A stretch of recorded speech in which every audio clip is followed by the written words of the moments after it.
নমস্কাৰ। আত্মসহায়ক গোটৰ মহিলাসকলৰ জুনৰ 11 তাৰিখ সোমাব 10,000 টকা। SMS অহা নহা সকলোৱে এই টকা পাব। কিন্তু যদি গোটৰ এজন বা দুজনৰ ওচৰত SMS আহে কিন্তু আপোনাৰ মোবাইলত SMS অহা নাই, তেন্তে আপুনি জীৱিকা সখী বাইদেউৰ লগত যোগাযোগ কৰক।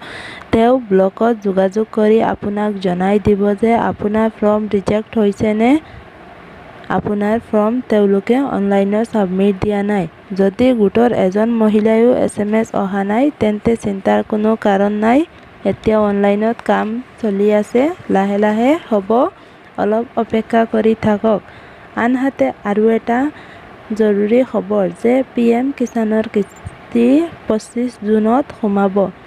আনহাতে নতুনকৈ PM কিষাণ আৰম্ভ হ'ব। যিহেতু বিজেপি চৰকাৰ হ'বলৈ গৈছে, গতিকে 10 লাখ লোকে আবেদন কৰিব পাৰিব। ধন্যবাদ।